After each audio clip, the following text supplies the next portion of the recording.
प्यारे विद्यार्थियों नमस्कार। स्वागत है आप सभी का आपके अपने YouTube channel RP study favour में।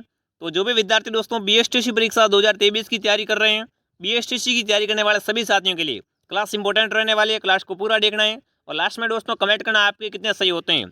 आपको पता है दोस्तों आपका बीएसटीसी का एग्जाम बहुत ही नज़दीक आ चुका है। अभी आपके फॉर्म भी स्टार्ट होने वाले हैं, तो दोस्तों अभी से आपको तैयारी में लग जाना है। एक अच्छी तैयारी करनी है, तभी दोस्तों आपको अपने जिले में अच्छा कॉलेज मिल जाएगा। तो यहाँ पर दोस्तों ये क्लास हमारी राजस्थान सामान्य ज्ञान की रहने वाली है। इस क्लास में अपन दोस्तों राजस्थान सामान्य ज्ञान के 30 इंपॉर्टेंट क्वेश्चन देखने वाले हैं। अगर आप 30 में से 20 भी सही कर लेते हो ना, 30 में से अगर आप दोस्तों 20 भी सही कर लेते हो तो आपकी तैयारी अच्छी है। इसलिए क्लास को पूरा देखिए और खुद का टेस्ट दीजिए कि आपने अभी तक तैयारी की वो कैसी की, आपकी तैयारी कैसी है। तो चलिए दोस्तों शुभारंभ करते हैं। आज की क्लास का पहला प्रश्न आपके सामने, राजस्थान की प्रथम महिला राज्यपाल कौन थी? दोस्तों राजस्थान की पहली महिला राज्यपाल कौन थी? श्रीमती कुशाल सिंह, श्रीमती वसुंधरा राजे, श्रीमती प्रतिभा देवी सिंह पाटिल या दोस्तों ये सभी। तो आपको पता है दोस्तों सभी तो हो नहीं सकती, पर यहाँ पर दोस्तों बड़ा इंपॉर्टेंट सवाल है कि राजस्थान की पहली महिला राज्यपाल कौन थी। तो यहाँ पर आपका सी ऑप्शन राइट है, श्रीमती प्रतिभा देवी सिंह पाटिल। ठीक है ना, जो भी विद्यार्थी सी ऑप्शन कमेंट करा सी ऑप्शन आपका राइट है। आप सभी दोस्तों दिमाग में सेट कर दीजिए इस क्वेश्चन को, ठीक है, रट लीजिए एग्जाम से पहले पहले। तो चलिए आगे बढ़ लेते हैं। आप सभी साथ में कमेंट करते रहिए और लास्ट में कमेंट कीजिए कितने आपके सही होते हैं। अगला प्रश्न देखिए, राजस्थान के विधानसभा सदस्य हैं। दोस्तों राजस्थान के विधानसभा के सदस्य कितने, फटाफट कमेंट कीजिए। राजस्थान विधानसभा सदस्य हैं 100, 150, 200 या 300। बहुत ही बढ़िया, बड़ा इंपॉर्टेंट सवाल है। राज्य व्यवस्था से दोस्तों क्वेश्चन बनता है कि राजस्थान की विधानसभा के दोस्तों सदस्य कितने हैं। तो यहाँ पर आपका ऑप्शन 200, ठीक है ना, ऑप्शन सी आपका राइट है। 200 दोस्तों है। जो भी विद्यार्थी ऑप्शन सी कमेंट करा वेरी गुड, बड़ा इंपॉर्टेंट सवाल है, बार बार क्वेश्चन आता है एग्जाम में। अगला प्रश्न देखिए, रंगनाथ जी का मंदिर कहाँ स्थित है? दोस्तों रंगनाथ जी का मंदिर कहाँ पर है? अजमेर में, पुष्कर में, अलवर में या सीकर में? स्टार लगा दीजिए ऐसे सवालों को। रंगनाथ जी का मंदिर, रंगनाथ जी का दोस्तों मंदिर कहाँ पर बना हुआ है? तो ये मंदिर दोस्तों आपका पुष्कर में। कहाँ पर है? पुष्कर में। जो भी विद्यार्थी ऑप्शन बी कमेंट करा वेरी गुड। रंगनाथ जी का मंदिर कहाँ पर दोस्तों? पुष्कर में। कभी भूलना मत, इंपॉर्टेंट सवाल है, ठीक है ना। अगला प्रश्न आपके सामने, गैर नृत्य किस त्यौहार पर किया जाता है? तो दोस्तों गैर नृत्य होता है किस त्यौहार पर करते हैं? दीपावली पर नहीं करते, दीपावली पर गैर नृत्य। जन्माष्टमी पर नहीं करते हैं, गणगौर पर नहीं करते हैं। जो दोस्तों होली का अवसर होता है, ठीक है ना, होली के त्यौहार पर दोस्तों कौन सा नृत्य करते हैं? गैर नृत्य किया जाता है। सी ऑप्शन आपका राइट है। चलिए आगे बढ़ लेते हैं। अगला प्रश्न आपके सामने, किस लोक देवता की फट सबसे प्राचीन है? दोस्तों इनमें से किस लोक देवता की सबसे प्राचीन फट है? सबसे पुरानी फट किसकी है? फट से क्वेश्चन बनता ही बनता है। तो देखिए ऑप्शन है देवनारायण जी की, गोगा जी की, पाबू जी की या मैया जी की। फटाफट दोस्तों आप कमेंट कीजिए, बड़ा इंपॉर्टेंट सवाल है। और यहाँ पर जो भी विद्यार्थी देवनारायण जी कमेंट करा, ठीक है ना, सबसे दोस्तों पुरानी फट किसकी है? देवनारायण जी की है। जो भी विद्यार्थी ऑप्शन है कमेंट करा वेरी गुड। चलिए आगे बढ़ लेते हैं दोस्तों। अगला प्रश्न आपके सामने, ब्लू पोट्री का प्रमुख केंद्र है। दोस्तों ब्लू पोट्री का प्रमुख केंद्र कौन सा है? जयपुर, कोटा, अलवर या भरतपुर? फटाफट कमेंट कीजिए दोस्तों। मैं आपको कम समय में ज़्यादा प्रश्न करा रहा हूँ और ऐसी क्लास और पाने के लिए वीडियो को लाइक करके दोस्तों चैनल को सब्सक्राइब कर लीजिए। यहाँ पर दोस्तों आपको बीएसटीसी की बेहतरीन तैयारी करवाई जाएगी। तो ब्लू पोट्री का दोस्तों मुख्य केंद्र कौन सा है? जयपुर, ठीक है ना। जयपुर के दोस्तों ब्लू पोट्री फेमस है, ये दोस्तों इससे मुख्य केंद्र भी कह सकते हो आपको। तो पहला ही ऑप्शन आपका राइट है। सातवां प्रश्न आपके सामने, पोतेखाना संग्रहालय है। पोतेखाना संग्रहालय कहाँ पर है? अजमेर में, बीकानेर में, जयपुर में या जालौर में? पोतेखाना संग्रहालय कहाँ पर दोस्तों? तो पोतेखाना संग्रहालय आपका दोस्तों जयपुर में। कहाँ पर दोस्तों? जयपुर में। बड़ा इंपॉर्टेंट सवाल है, सारे के सारे क्वेश्चन आपको रट लेने। सी ऑप्शन आपका राइट है। और इस क्लास की पीडीएफ प्राप्त करने के लिए दोस्तों आप क्या करेंगे? हमारे टेलीग्राम चैनल को ज्वाइन कर लीजिए और दोस्तों जल्दी आपको ई बुक प्रोवाइड करवा दी जाएगी, ठीक है। अगला प्रश्न देखिए, राजस्थान के इतिहास का पिता किसे कहा जाता है? बताओ भाई, राजस्थान के इतिहास का पिता कौन है? Colonel James Tod, Ojha ji, Ambika Dutt व्यास या दोस्तों मोहम्मद नैन सिंह को? राजस्थान के इतिहास का दोस्तों पिता कौन है? कर्नल जेम्स टॉड, जिसे दोस्तों घोड़े वाला बाबा भी कहते हैं, ठीक है ना, घोड़े वाला बाबा भी कहते हैं। तो पहला ही ऑप्शन आपका राइट है। नौवां प्रश्न आपके सामने, राणा सांगा खानवा के युद्ध में किससे पराजित हुआ? दोस्तों जो राणा सांगा है वो किससे खानवा के युद्ध में पराजित हुए थे? तो यहाँ पर दोस्तों एक बात आपको पता होनी चाहिए कि खानवा का युद्ध किनके मध्य हुआ था? हुमायूं से हुआ था, बाबर से हुआ था, अकबर से हुआ था, दोस्तों राणा प्रताप से हुआ था। तो दोस्तों खानवा का युद्ध, ठीक है ना, राणा सांगा वो बाबर के मध्य हुआ था, जिसमें दोस्तों बाबर जीता था और क्या दोस्तों राणा सांगा हारे थे। तो बी ऑप्शन आपका राइट है।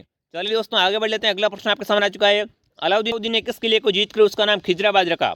बड़ा इंपॉर्टेंट सवाल है दोस्तों, दुर्ग का, ठीक है ना। अलाउद्दीन खिलजी ने दोस्तों किस दुर्ग को जीतकर उसका नाम चेंज कर दिया था? खिजराबाद रख दिया था। जालोर, चित्तौड़गढ़, सिवाना या नागौर? तो इसका सही उत्तर है दोस्तों चित्तौड़गढ़ को, ठीक है ना। अलाउद्दीन खिलजी ने दोस्तों चित्तौड़गढ़ को जीतकर इसका नाम क्या रख दिया? खिजराबाद रख दिया। बी ऑप्शन आपका राइट है। अगला प्रश्न आपके सामने आ चुका है, तराइन का प्रथम युद्ध कब हुआ? बताओ दोस्तों, तराइन का पहला युद्ध कब हुआ था? तो देखिए 1181 ईस्वी में, 1198 ईस्वी में, 1191 में या दोस्तों 1199 में? फटाफट कमेंट कीजिए।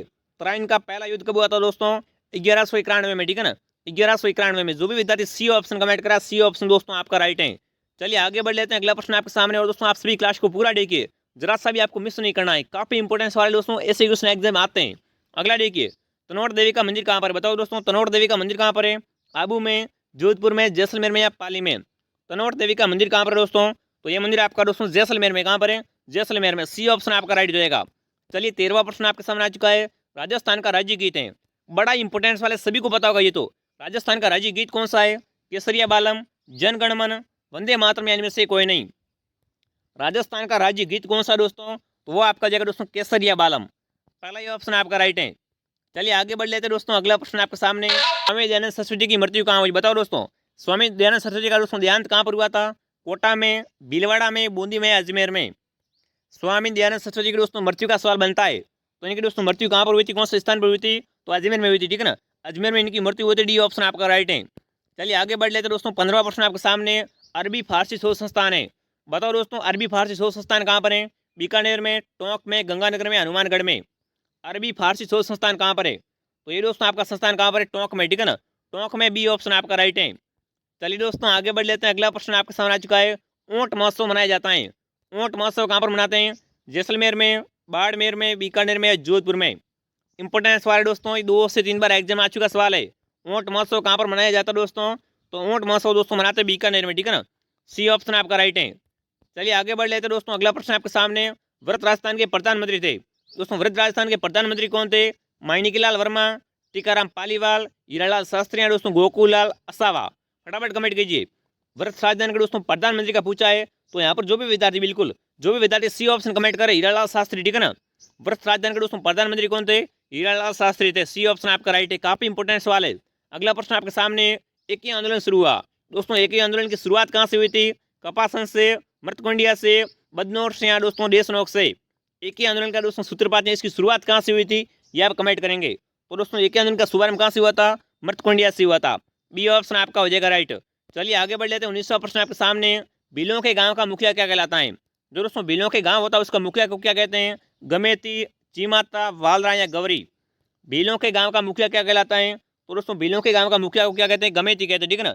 गमेती कहा जाता है, पहला ही ऑप्शन आपका राइट है। चलिए आगे बढ़ लेते हैं, अगला प्रश्न आपके सामने। मुमल किस शैली का प्रमुख चित्र है? जो दोस्तों मुमल चित्र है वो किस शैली का प्रमुख चित्र है? बीकानेरी का, जैसलमेरी का, किशनगढ़ी का, है दोस्तों अलवर की? फटाफट कमेंट कीजिए। मुमल किस शैली का दोस्तों प्रमुख चित्र है या मुख्य चित्र है? तो ये दोस्तों जैसलमेरी का, ठीक है ना। जैसलमेरी चलेगा दोस्तों, मुख्य चित्र है मुमल। बी ऑप्शन आपका राइट है। चलिए आगे बढ़ लेते हैं, 21वां प्रश्न आपके सामने आ चुका है। राजस्थान में सर्वाधिक जल विद्युत किस योजना से प्राप्त होती है? बताओ दोस्तों, फटाफट कमेंट कीजिए भाई। राजस्थान में दोस्तों सबसे अधिक, ठीक है ना, सबसे अधिक जल विद्युत किस योजना से प्राप्त होती है? भाखड़ा परियोजना से, व्यास परियोजना से, मई परियोजना से, या दोस्तों सतपुड़ा शक्ति गृह से? तो ये किस में कहा जाएगा दोस्तों? यहाँ पर जो भी विद्यार्थी दोस्तों व्यास परियोजना कमेंट करा है, ठीक है ना। राजस्थान में सबसे अधिक दोस्तों जल विद्युत किससे प्राप्त होती है? व्यास परियोजना से। बी ऑप्शन आपका राइट है। चलिए आगे बढ़ लेते हैं, 22वां प्रश्न आपके सामने। राज्य की कार्यपालिका शक्ति किसमें निहित होती है? बताओ दोस्तों, राज्य की जो कार्यपालिका शक्ति होती है वो किसमें निहित होती है? राज्यपाल में, मुख्य सचिव में, विधानसभा अध्यक्ष में, या दोस्तों नेता प्रतिपक्ष में? फटाफट कमेंट कीजिए। राज्य की दोस्तों कार्यपालिका शक्ति किसमें निहित होती है, यह आप कमेंट करेंगे। बड़ा इंपॉर्टेंट सवाल है। और यहाँ पर जो भी विद्यार्थी दोस्तों ऑप्शन ए कमेंट करा, ठीक है ना। राज्य की दोस्तों कार्यपालिका शक्ति राज्यपाल में निहित होती है, पहला ही ऑप्शन आपका राइट है। अगला प्रश्न आपके सामने आ चुका है, देखिए यहाँ पर दोस्तों आपको मिलान करनी है लोक देवता और मंदिर है, ठीक है ना, कि किस लोक देवता का मंदिर कहाँ पर है। बड़ा इंपॉर्टेंट है। यहाँ पर दोस्तों आपको कूट शब्द दिए गए, ठीक है, अवसर दिए गए, उसमें कूट शब्द है। तो देखिए मिलान कैसे करनी है। अड़बू जी का मंदिर कहाँ पर है दोस्तों? बंगेटी में, बिल्कुल राइट है। मियाँ जी का मंदिर दोस्तों बापणी में, रामदेव जी का मंदिर रोनिचा में, और देवरान जी का दोस्तों मंदिर आसिंद में। ये दोस्तों सारे के सारे आपके राइट है, ठीक है ना। तो देखिए यहाँ पर पहले ही आपका राइट है, 1 2 3 4, ठीक है ना, ऐसे आपको मिलान करनी है। अगर आपको लग रहा है दोस्तों उल्ट सुल्ट है, ठीक है, ऐसे ऐसे, तो आपको कूट शब्द के आधार पर उसको मिलाना पड़ेगा। पर यहाँ पर कूट शब्द क्या कह रहा है? सभी के सभी सही है, ठीक है ना, सभी सभी मिलान किए हुए, तो 1 2 3 4 आएगा। चलिए आगे बढ़ लेते हैं, अगला प्रश्न आपके सामने। ददरे बाबा गोगामेड़ी किस लोक देवता से संबंधित है? दोस्तों ददरे बाबा गोगामेड़ी का संबंध किस लोक देवता से है? गोगा जी से, तेजा जी से, मलिनाथ जी से, या दोस्तों बीगा जी से? तो गोगामेड़ी का संबंध दोस्तों गोगा जी से, ठीक है ना, आप नाम से पता समझ सकते हो, गोगामेड़ी जो कि हनुमानगढ़ में। तो ये ऑप्शन आपका राइट है, गोगामेड़ी का संबंध दोस्तों गोगा जी से है। अगला प्रश्न आपके सामने आ चुका 25वां, देखिए तीर्थों का भांजा अर्थात मंचकुंड तीर्थ कहाँ पर? बताओ दोस्तों, तीर्थों का भांजा किसे कहते हैं? मंचकुंड को कहते हैं। तो ये कहाँ पर है? भीलवाड़ा में, गंगानगर में, धौलपुर में, या बांसवाड़ा में? तीर्थों का भांजा कहाँ पर? फटाफट कमेंट कीजिए भाई। तीर्थों का भांजा, तो तीर्थों का भांजा दोस्तों आपका धौलपुर जिले में, कहाँ पर दोस्तों, धौलपुर जिले में। सी ऑप्शन आपका राइट है। और दोस्तों अभी तक आपने इस वीडियो को लाइक नहीं किया, एक बार चेक कर लीजिए, लाइक कर दीजिए। और दोस्तों चैनल को सब्सक्राइब करना न भूले, काफी दोस्तों आपको बेनिफिट मिलने वाला है इस बीएसटीसी के बारे में चैनल से, ठीक है ना। अगला देखिए, बसंत पंचमी का त्यौहार किस महीने में आता है। जो दोस्तों आपकी बसंत पंचमी आती है वो किस महीने में आती है, चैत्र में, माघ में, फाल्गुन में या श्रावण में। बसंत पंचमी का त्यौहार दोस्तों किस महीने में आता है, तो ये त्यौहार दोस्तों आपका माघ महीने में आता है। किस महीने में आता है, माघ के महीने में आती है बसंत पंचमी, जिसमें दोस्तों जो वर्षों के पत्ते हैं वो दोस्तों एक बार झड़के के आते हैं, नए पत्ते आते हैं, हरियाली आती है। तो बी ऑप्शन आपका राइट है। अगला प्रश्न आपके सामने आ चुका है, राखड़ी नाम का आभूषण किस संबंधित है। जो दोस्तों राखड़ी आभूषण होता है ना, इसको अपन रखड़ी आभूषण भी कह सकते हैं, ठीक है ना। तो रखड़ी कहाँ पर पहनते हैं, नाक पर, कान पर, गले पर या सिर पर। तो दोस्तों रखड़ी आभूषण होता है ना, वो रखड़ी आभूषण दोस्तों सिर पर पहना जाता है, ठीक है ना। और एक राखड़ी होती है जो हाथ में भी पहनते हैं, मारवाड़ी में बोलते हैं राखड़ी, वो हाथ में पहनी जाती है। यहाँ पर दोस्तों रखड़ी का पूछा है, तो रखड़ी दोस्तों सिर का आभूषण है, ठीक है ना। डी ऑप्शन आपका राइट है। चलिए आगे बढ़ लेते हैं। अगला प्रश्न आपके सामने है, शेर राजस्थान में द्वितीय सबसे ऊंची चोटी है, जो कि सत्य है। दोस्तों शेर क्या है, राजस्थान की दूसरी सबसे ऊंची चोटी है। पहली आपकी गुरु शिखर आपको पता है, ठीक है ना, जो कहाँ पर, सिरोही में। पर दोस्तों शेर कहाँ पर, फटाफट कमेंट कीजिए भाई। शेर पर्वत चोटी कहाँ पर है, उदयपुर में, चित्तौड़गढ़ में, सिरोही में, अजमेर में। तो दोस्तों गुरु शिखर व शेर दोनों ही कहाँ पर, सिरोही में, ठीक है ना। सी ऑप्शन आपका राइट है। सी ऑप्शन आपका हो जाएगा राइट, सी ऑप्शन आपका हो जाएगा राइट। चलिए आगे बढ़ लेते हैं दोस्तों। अगला प्रश्न आपके सामने आ चुका है, देखिए, किस झील को डेबर झील कहा जाता है। दोस्तों इनमें से किस झील को डेबर झील कहते हैं, राजसमंद को, पिछोला को, फतेह सागर को या जय समंद को। फटाफट कमेंट कीजिए भाई, किस झील को दोस्तों डेबर झील कहते हैं। बड़ा इंपॉर्टेंट सवाल है, सभी के सभी विद्यार्थी कमेंट करेंगे, किसी का भी आंसर दोस्तों गलत रहना नहीं चाहिए, ठीक है ना। अगर आप बीएससी की तैयारी कर रहे हो तो बड़ा ही सिंपल क्वेश्चन है, डेबर झील किसे कहते हैं दोस्तों, जयसमंद झील को, ठीक है ना। जयसमंद झील को दोस्तों डेबर झील भी कहा जाता है। डी ऑप्शन आपका राइट है। चलिए चलते हैं दोस्तों क्लास के आखिरी सवाल की तरफ। ये दोस्तों इस क्लास का लास्ट सवाल रहने वाला, फटाफट कमेंट कीजिए, ग्रेनाइट नगरी किसे कहा जाता है। सिंपल सा क्वेश्चन है, ठीक है ना। ग्रेनाइट नगरी कौन सी है, राजसमंद, जयपुर, दौसा या जालौर। तो ग्रेनाइट दोस्तों सर्वाधिक कहाँ से निकलता है, जालौर से निकलता है, ठीक है ना। ग्रेनाइट नगरी कौन सी है आपकी, जालौर है। डी ऑप्शन आपका राइट है। अब आपको दोस्तों ईमानदारी से कमेंट करना है, इस 30% में से आपके कितने राइट हैं। अगर आपके 20+ राइट हो रहे तो दोस्तों आपकी तैयारी शानदार है। और दोस्तों बीएसटी की अन्य तैयारी के लिए आप हमारे चैनल को सब्सक्राइब कर लीजिए, यहाँ पर दोस्तों आपको संपूर्ण तैयारी निःशुल्क करवाई जाएगी। तो चलिए विद्यार्थियों, मिलते हैं अगले वीडियो में। जय हिंद, जय भारत।